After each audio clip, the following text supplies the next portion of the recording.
for only $1.99 a month. That's just $1.99 a month at your local. This is an ABC News special report. We're coming on the air with sad breaking news. Former First Lady Barbara Bush has died. She was 92 years old. The matriarch of one of America's most important political families, Barbara Bush first took the national stage as second lady to then Vice President George H.W. Bush for 8 years and then First Lady for 4 years.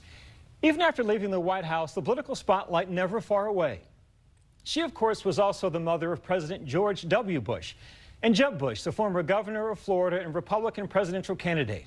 She is survived by 3 other children, 17 grandchildren, and 7 great-grandchildren. And, of course, her husband, the former president, who was also in poor health. Barbara Bush battled Graves' disease for decades, but most recently was plagued with respiratory issues and congestive heart failure. Sunday, a spokesperson revealing the former First Lady's health was failing, and she had chosen to stop any medical treatment and instead spend her last days in comfort with her family. ABC's Cecilia Vega has more on the life of Barbara Bush.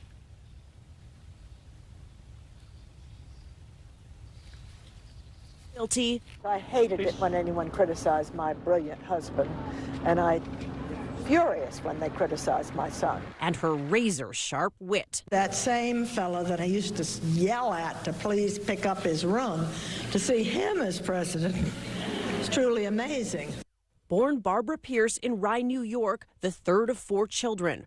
At 16, she met George Herbert Walker Bush at a school dance. They were engaged a year and a half later before he left for the war. He knew back home she was waiting. I would stand there and look out at the blackness of the sky, and I would think about friends I lost, a country I loved, and about a girl named Barbara.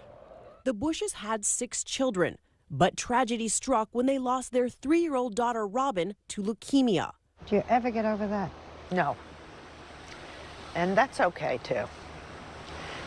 But it's true that she is a happy part of our life now. While George built a political career, Barbara packed up the kids, moving more than 24 times. Along the way, learning from a struggle with depression. I think it was a good thing to happen, because now when I hear about depression, instead of saying, oh, pull yourself together, which is what I used to think, I now think, well, that's tough, and you got to get help. But for decades, she was the rock by his side. I, George Herbert Walker Bush, do solemnly swear. The woman with the down-to-earth style thrust into the glamorous role of First Lady, an irony she would joke about when she got to the White House. And speaking of glamour, I want you all to look at me very carefully.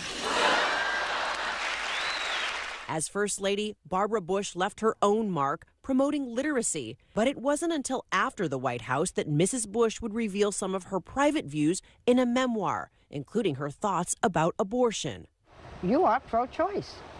I think that's right. And that comes as no surprise to George Bush. The family could always count on Barbara to speak her mind. My dream for our family has always been they'd grow up, they'd get a good education, they'd be happily married, or they'd find someone they could be happy with, and that they would not think they were entitled, that they would work, and that they would then turn around and give back to the country, because they're so lucky. And my dream has been answered. You heard the former First Lady talking about her daughter Robin, who passed away when she was just 3 years old. We're told in her final days, Mrs. Bush mentioned Robin often and spoke of seeing her again. Barbara Bush was 92 years old. For more on her incredible life and legacy, go to abcnews.com, and our live streaming coverage continues online. We'll have the latest on Nightline later tonight. We return now to our regular programming. This has been a special report from ABC News. And confusion to